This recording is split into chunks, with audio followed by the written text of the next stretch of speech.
Speaking of fill-ins, I've got a couple stories about some tour manager fill-ins.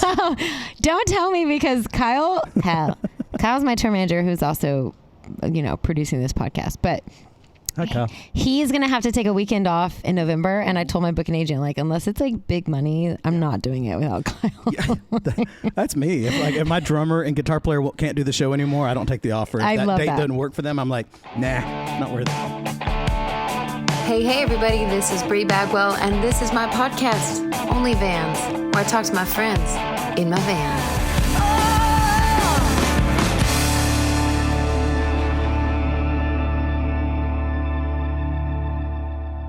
Thank you, Buck's Backyard, for this front yard. Buck's front yard. Bishop's the best. It's a great place, man. Yeah, it's a great place.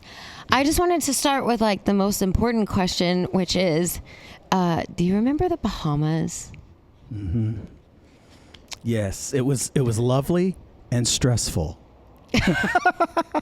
It was amazing and fearful.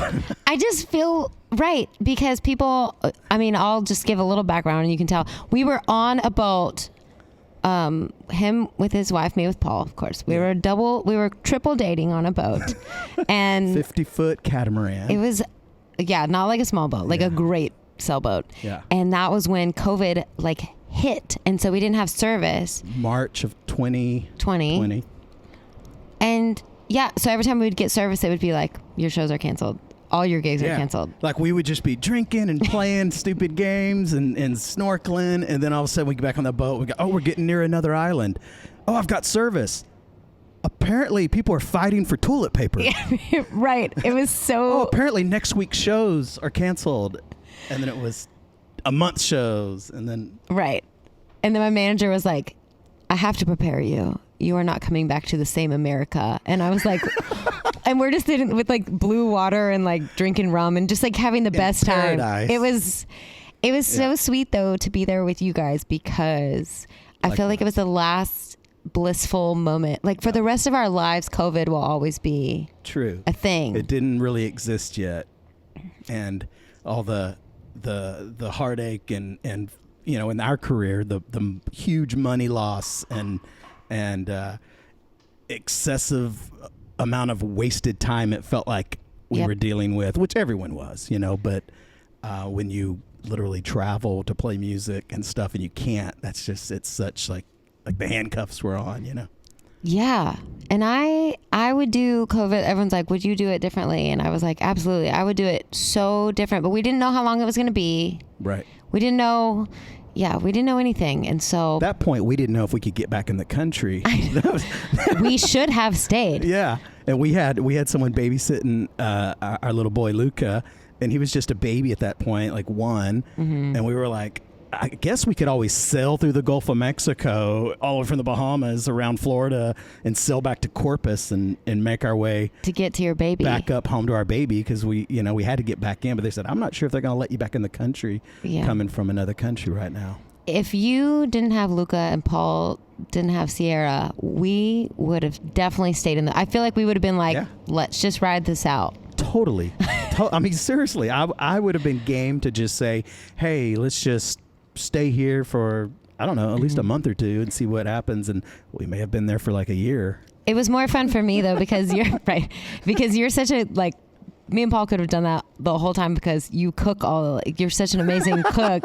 So I feel like you were doing more of the work than we were, but I enjoy it. That's what you say. But yeah, that's what Cassie, she's always like, I'm glad you enjoy that. And I'm like, well, to a point, right. Until with anything, when it starts to feel like work too much, always touring, like you go to play a show every night.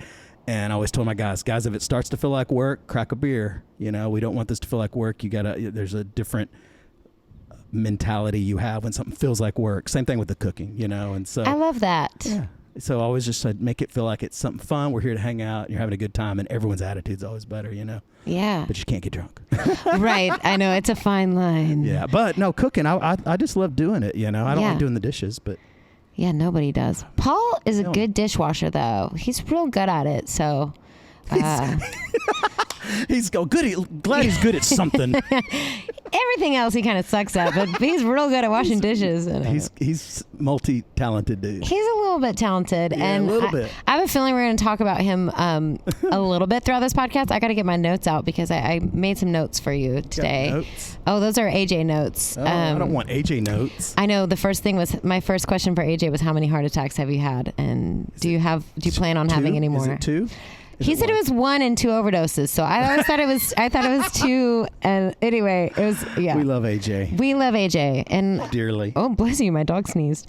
I was going to change for the video purposes, and then I was like, "Well, just turn my hat around backwards, and it'll be fine." And I forgot to do that too. So, sorry, video watchers. She just decided to wear this hat again on this day.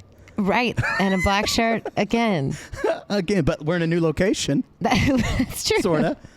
We pulled the van around for some shade. I was explaining to Mark what the podcast is, which I didn't do with my last episode, but... Airplane. Hey, I got to ask, what is the rating? Is this R, PG, 13? What are we? You can say whatever you need to say. I feel like a well-placed cuss word is fine. Yeah. You know? Yeah, you can always use that bleep feature if you need. Yeah, or I thought about just going, live, right? Sorry, Mom, like right over the top of it. I don't give a sorry, Marilyn. Like, you know, just like, because it's a mom. AJ calls it the mom filter, which it is. That's good. I like that. Okay, so I wanted to bring you on here because you have been doing music for a long time, and so have I. And this is only a conversation that you can have with people that are like veteran, you know? Yeah. And it's just an interesting thing because when you talk about your band, it's like you're talking about your band, but you're always talking about different groups of guys. Yeah. And especially after COVID, I've been dealing a lot with like fill-in players when I'm trying to find. Yeah. And I think it's worth talking about, and I want like to get some insight from you because there's been great moments, and we'll talk about both the good and the bad. Sure. But I think it'd be more fun to start with the bad. Always. The bad, the messy, the sloppy. Yeah, I feel like I've never, like, fortunately for me, I've never had like a bad drum fill-in. Okay. Do you think it's like easier? Maybe it's just easier to fill in on drums than it is on any other instrument. But then I started thinking about it. Right. Guess who my fill-ins have been? Michael Kelton, who now plays for, which I met through you, plays for. He was my drummer for 5, 6, 7 years, like outstanding dude, incredible drummer. So. Yeah. Now plays for Pat Green. And then Brian Zanotti one time, and then went to play for Wade. Yeah. And then Dylan Estrada, who went to play for Kyle Park. So I don't know if like, I've just gotten had lucky. a good caliber of drummer fill-ins. Yeah. Yeah. And I haven't needed that many because my drummer now has not even missed a show ever, I don't think so. Yeah. We'll get to that later, how the reliable people are just like a godsend, and praise some people. I've had a couple, luckily, for years and years I had Michael Kelton playing drums, which was fabulous. Then I kind of went through a few. For the last many years, I've had Ken Furr, who actually lives out in El Paso now, so he's a long commute to shows. He flies to town lots of times to do. He's great. Stuff. He's great. He's been with me for many years now, and Ashton Shanafeld played with me for a good year or so in there, and she did amazing work. But there was some points where I had a few fill-ins, and I absolutely hate having to have a fill-in like lead guitar player or drummer. I'm not as worried about the bass. I'm not saying I started on bass years ago, but I'm not saying bass is easier, or I just feel like the audience, or it's not even the audience, because lots of times they don't know, but I feel like it's me. I get more thrown off playing a show if the drummer does something out of the ordinary.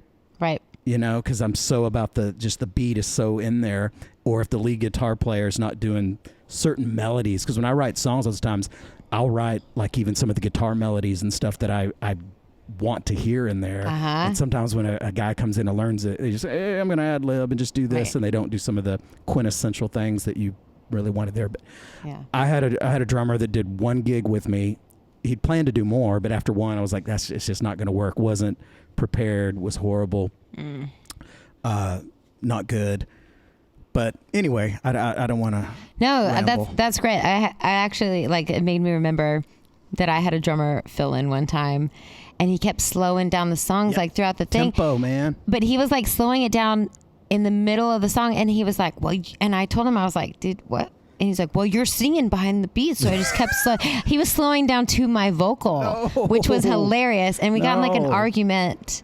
This was very, very early on. Yeah. But I was like, no, this isn't, that's not your job. Yeah. Like, and I'd sing, have you ever heard Willie Nelson sing? Like, can you imagine trying to drum? Yeah, he's you have singing to keep jazz, you know? He's like singing all around the beat. And the drummer's just supposed to keep it perfect. Like, I am a machine back here. And I always tell him that you just keep it I actually always encourage them to play with a click. Right. I don't demand it. If they're good enough to keep a perfect beat, I don't care if they use a click, but long as they sound like and it can breathe a little. It's got to breathe a little. But you don't slow down. You don't follow the singer. I'm like, what? And I'm like tapping my foot. I love that. If you imagine the drummer following Willie Nelson. That would make a great TikTok or like a great SNL skit. No, but I was following your vocal. Like, I don't know. That's very funny. Yeah, well, I will say that you're right, because about bass, I don't really notice bass unless it's wrong. As much. Yeah. And when it's wrong, it's like really obvious. And you can like tell them, hey, I don't want to hear any bass in my monitor or whatever. But you can't avoid the drums. And I personally don't want to avoid the guitar and the lead guitar. There's so much melody there I want to hear. But the bass is super, super important. But I feel like a fill in on bass is an easier. It is. Paul will say that to deal with. And Paul filled in my very first fill-in situation with Paul was, we'd been dating for a while, and I was like, oh gosh, how's this going to go? You're going to fill in for me on bass. Yeah. And he's like, no, I love bass. He's like, it's one note. I mean, it's like a lot, but he loves filling in on bass. It's a lot easier than guitar. He says that. So did you know years and years ago, like I did a fill-in gig, and at that point I hadn't played bass in years and years, and I did about, I think 3 or 4 or 5 fill-in gigs and tones in a few places around Austin for Paula Nelson. I love her. Years ago. This was like in the late 90s, like 98, 99. And I filled in bass for her for a couple months, and it was fun. That's amazing. I probably sucked, but...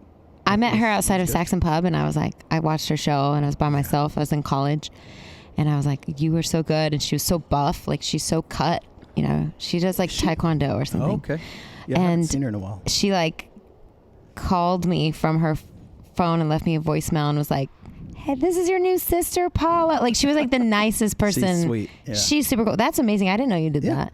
Well, where were you all those times when I needed a bass fill in? I don't do it anymore. Okay. I was just about to be so mad. Like, one of my best friends, and I was like, I don't even own a bass anymore. You Paul provide has the bass. one. Yes. Paul has one. Do it. Well, after COVID, I was replacing a bass player and a guitar player at the same time. Yeah. It was the worst experience of my whole life. Bass player and a guitar player at the same time. It was awful. And after COVID, no one wanted to play. Like, everyone was like, no, I'm good. I'm going to stay home and do whatever. Yeah. But I couldn't find any fill-in players. And like, now what I do is way different than when I started. Like, now I have charts. I have a board tape. Yeah. I have. And that's half of it. That's half of it. I have like a set list if I need to throw to a bass player to fill in, because I've got permanent drums and guitar, but I still use a fill-in bass player quite a bit. I have a couple different guys that kind of rotate. Yeah. But if someone new needs to come in, I have just great notes that like exact notes about each song. Here's the set list, and here's where you can find all the recordings. And that makes it so much easier, as long as they're willing to do a little bit of homework, just a little bit, Right. I try to make it as easy as possible, and it was just like killing me. Really, my drummer, he was like, hey, do you want me to take this over for you? And I was like, good luck. Well, he's done like 99,000% better job than me. Like, he's doing a great job at it. Like, he's killing the game. Because really, when you're dealing with fill-in players, your whole week is gone, because you're getting them the set, you're doing that, and now he's doing all that. That's good. He's killing it. Delegate, boss. Well, I'm bad at delegating, and then once you delegate, then you're like, I should have delegated a long time ago. Then you're beating yourself up about not delegating sooner. Yeah. Speaking of fill-ins, I've got a couple stories about some tour manager fill-ins. Don't tell me, because Kyle's my tour manager, who's also, producing this podcast, but Hi, Kyle. he's going to have to take a weekend off in November. And I told my booking agent, like, unless it's like big money, I'm not doing it without Kyle. That's me. If my drummer and guitar player can't do the show anymore, I don't take the offer. If that date doesn't work for them, I'm like, nah, not worth it. I love it. Okay, so tell me about tour manager fill-ins. I've got a couple. I'm not going to name names just to not call anybody out, since they're not real positive stories. But one, I had a tour manager filling in with me for a few weeks. I might have hired him. It basically was trying him out, sort of, because the other guy had been with me for a long time, was no longer with me.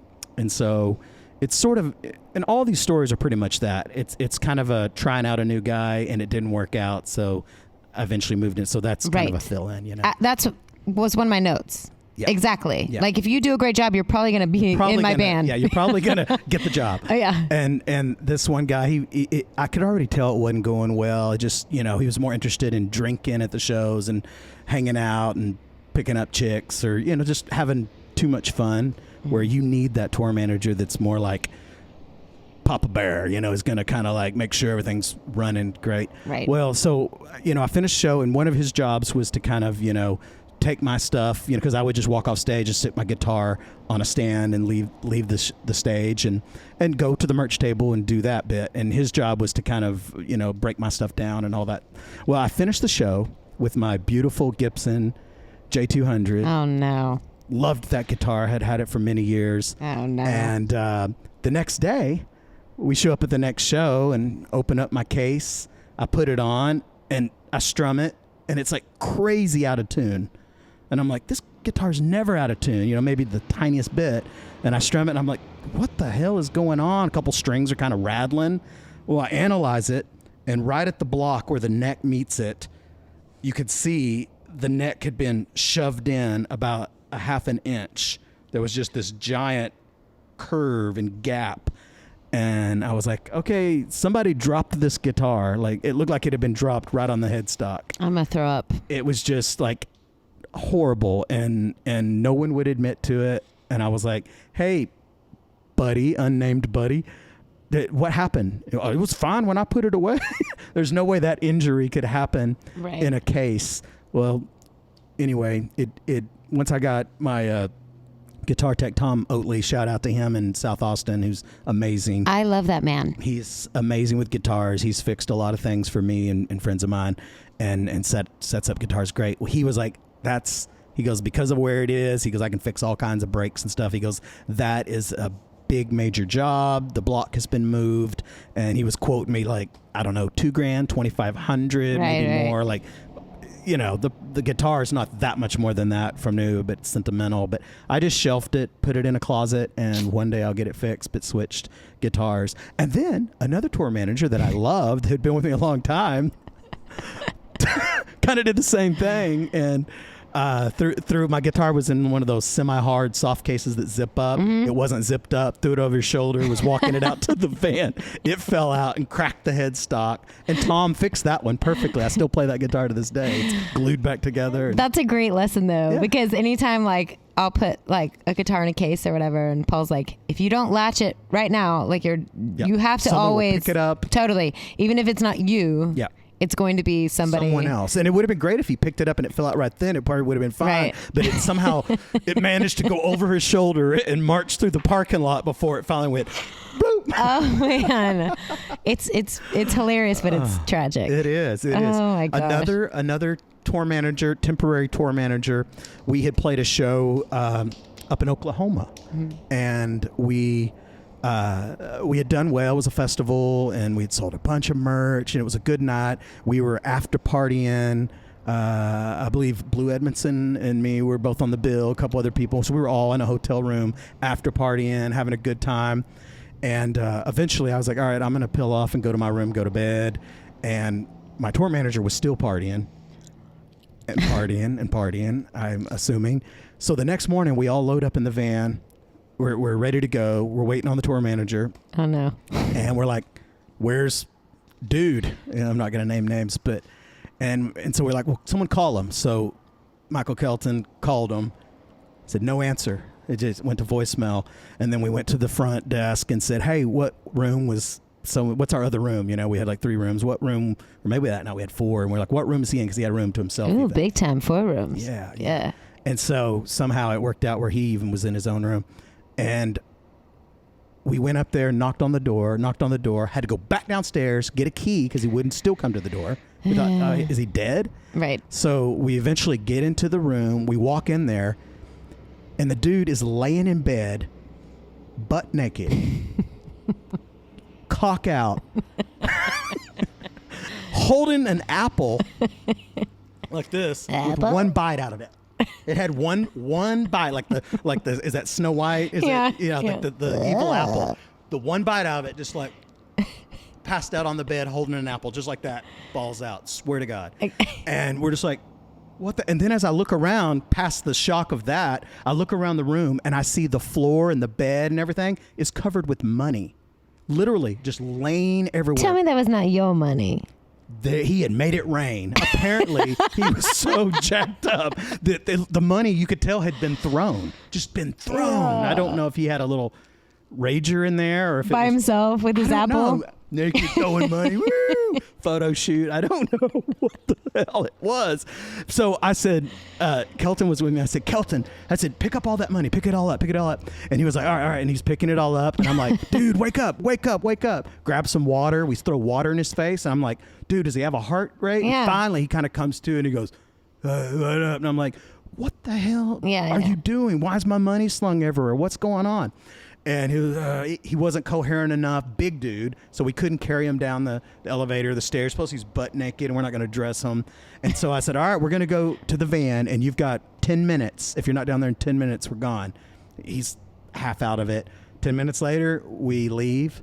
We're all the way down almost to Waco, and I get a call. And I went, oh, look. And I answer it, hey, dude, where are you? Where'd you guys go? And I'm like, dude, we left like, I don't know, 3 hours ago. Yeah. Do you know what happened? Do you know what you had did? And he was not aware of it and was like, well, how the hell am I going to get home? Figure it out. Not man. my problem. Figure it out.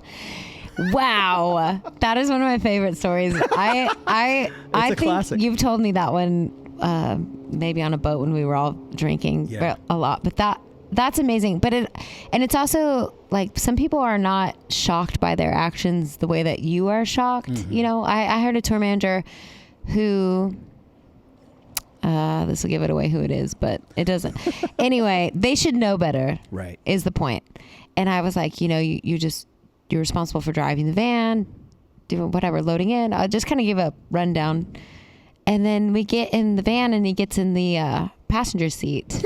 And I was like, got the same story. Hey, you know, and so Nathan, my old guitar player, drove. And so I'm like, what's happening here? So anyway, I was like, we stopped and I was like, is there a reason you're not driving? And it's like, oh, I don't have a driver's license. I have like a few DWIs and it's suspended or whatever. But I'm never driving. Like, not just today because I'm hungover. Right. I'm never driving. I'm never going to be legally able to drive your vehicle, which is like one of the only things that I hadn't even had a tour manager really yet at that point.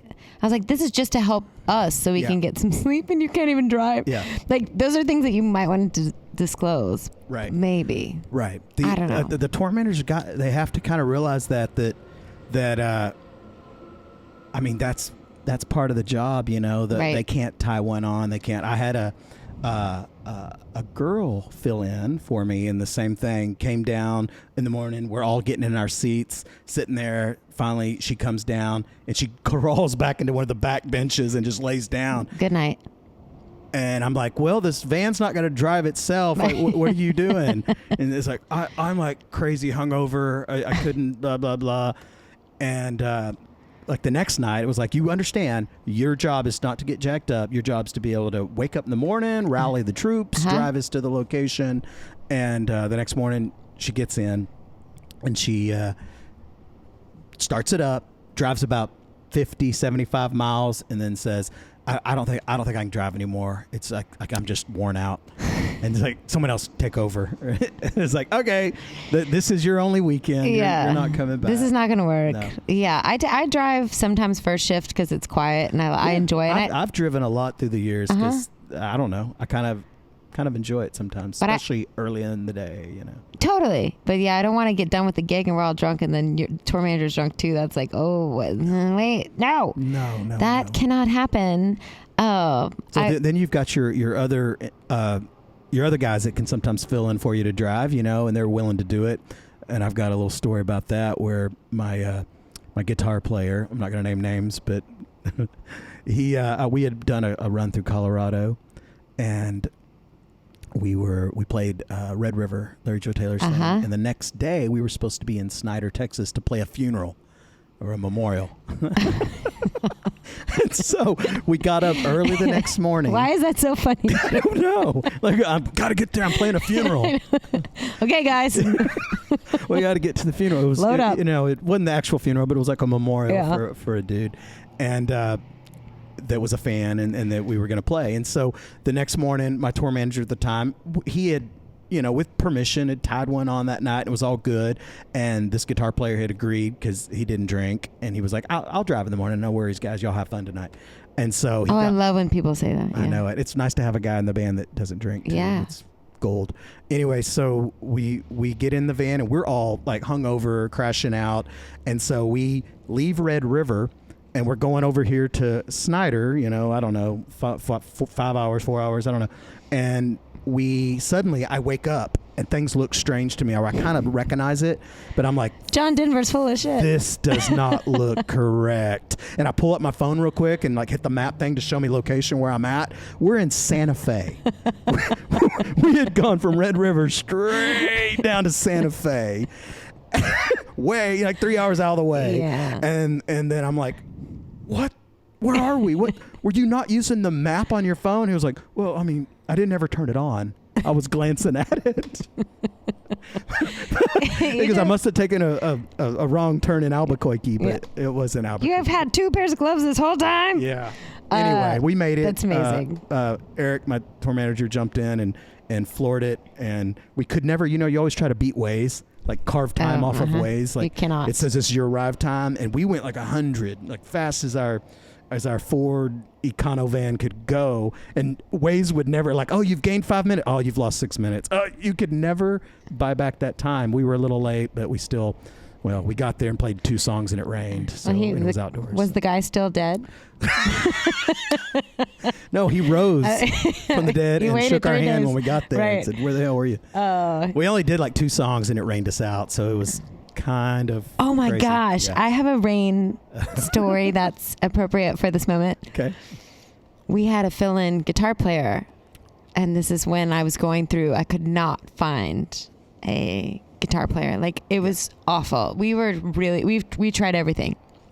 And finally everyone was like, hey, there's this guy, he can do it, whatever. I was like, cool. So we do it.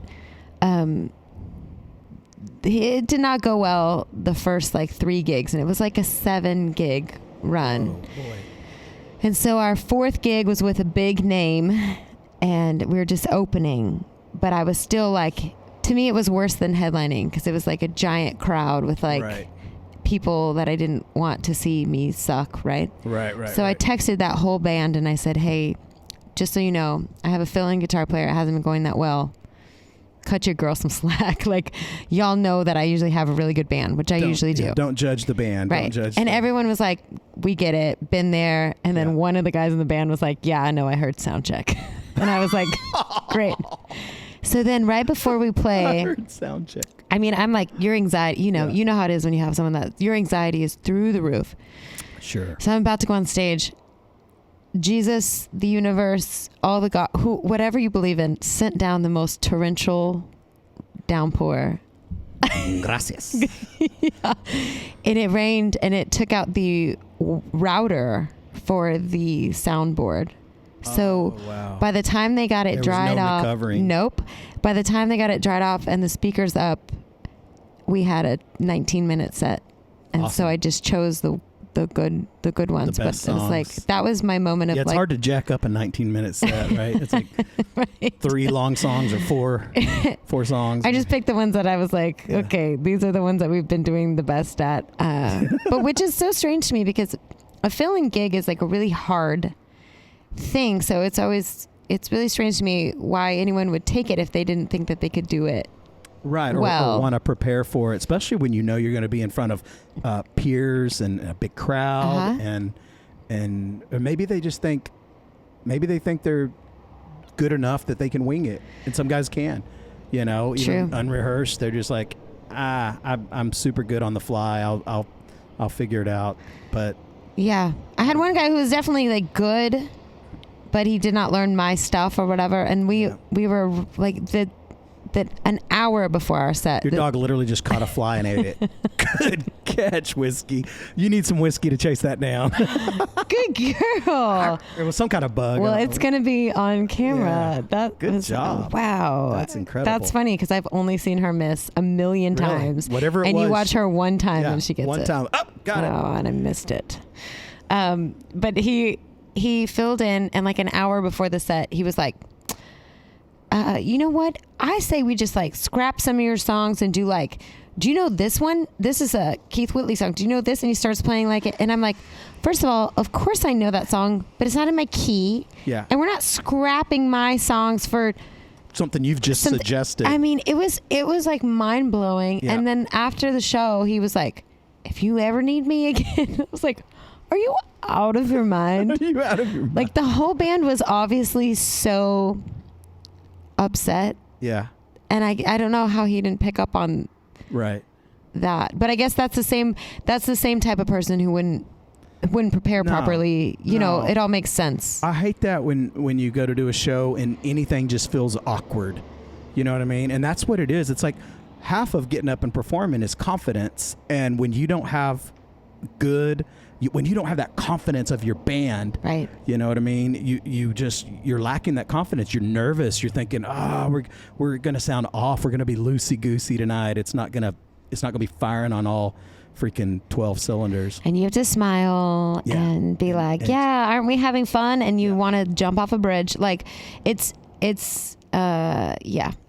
really difficult. So like, do your homework, or like.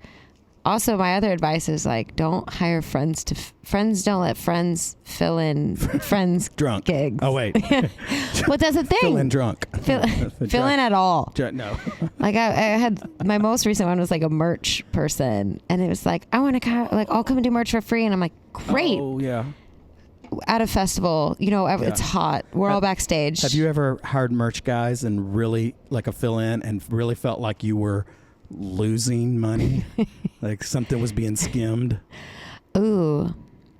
Actually, I don't think I've ever had that. Have you had that? Yeah. Dang, yeah, I'm sorry. I've had that where, we weren't real good at like count ins, count outs, and that kind of stuff. People that say that you can do that are liars. That's insane. It's insane. Well, I tried one method where you keep most of everything in the trailer or in the shop, and then you only bring so much out on the road, and then you run out. Or, and you only bring so much into the venue, and then they have to check it out and mark it down in the box in the trailer, But, I mean, who keeps up?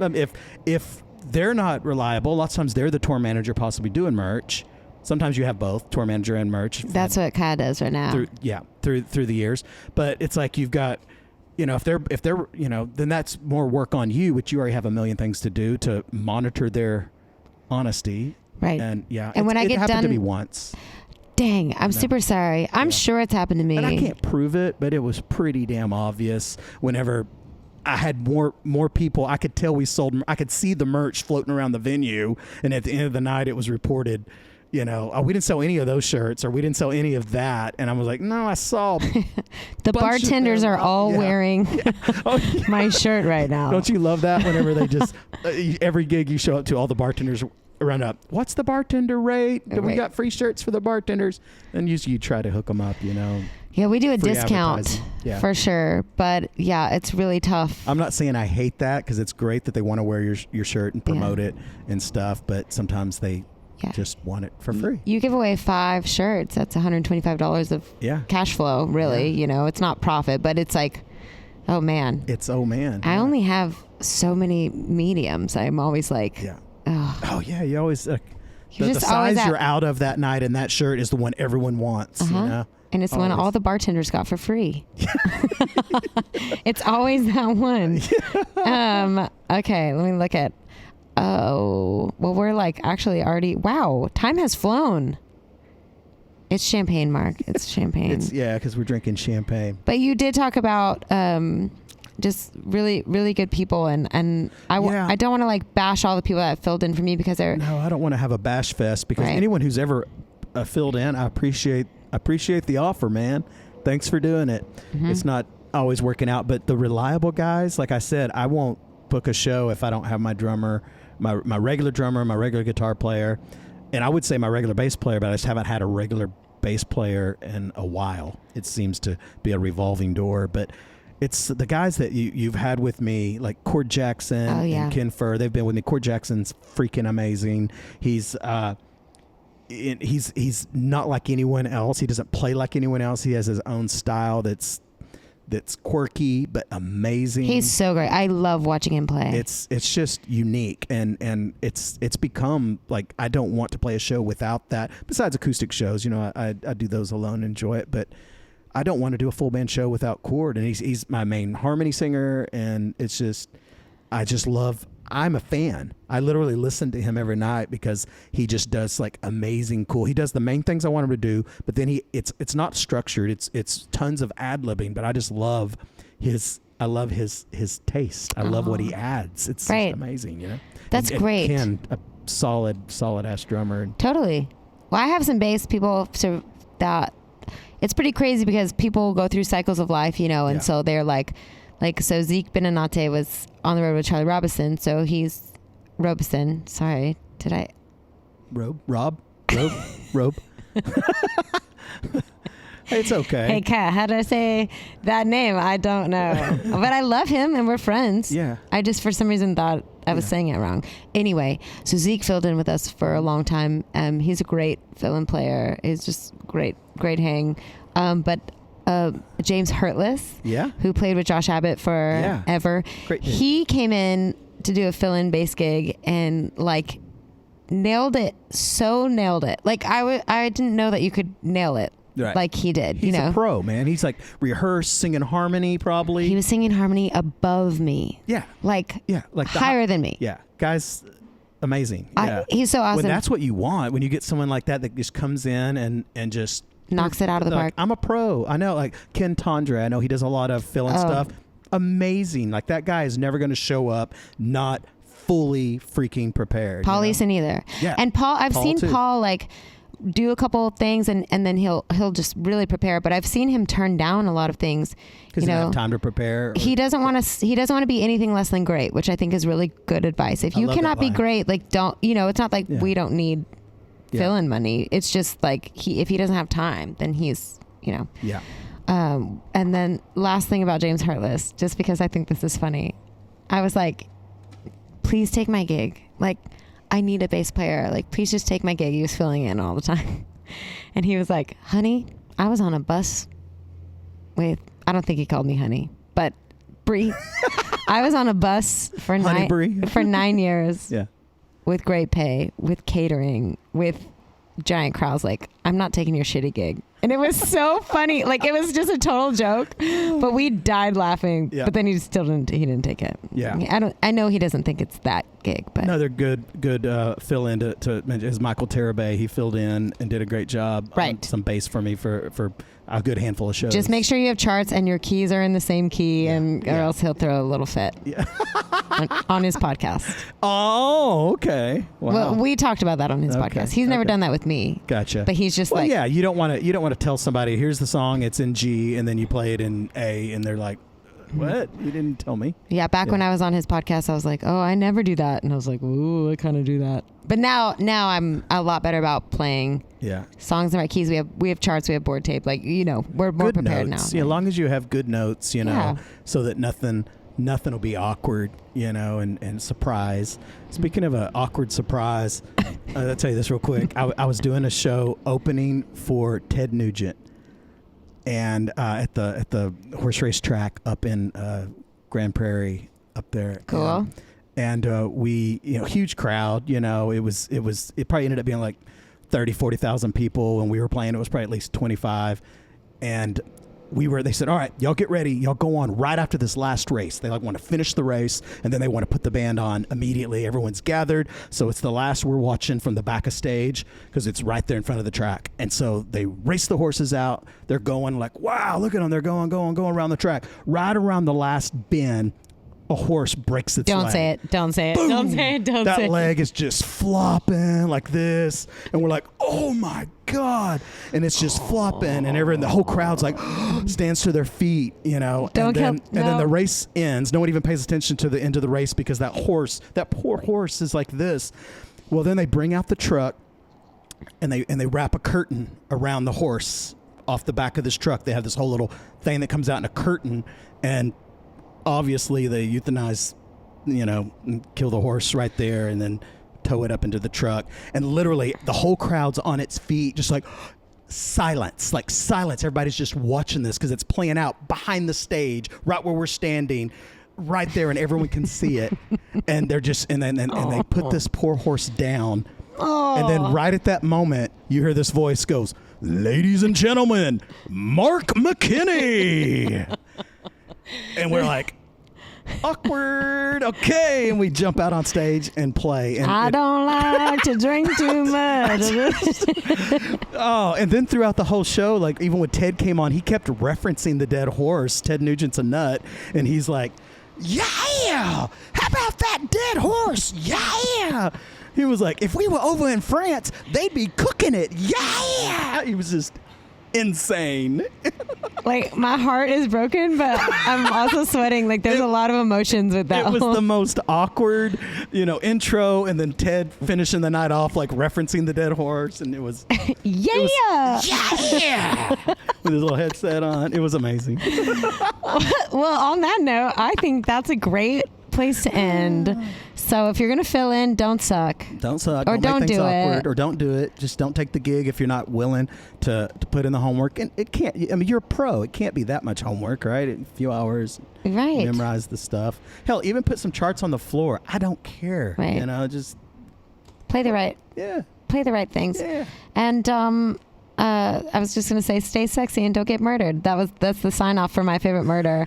But I just realized I don't have a sign off. So can we just go, yeah? So the sign off is, yeah. Dead horses. Dead horses. Yeah. Perfect. I'm gonna sit right here and make the jukebox play sad.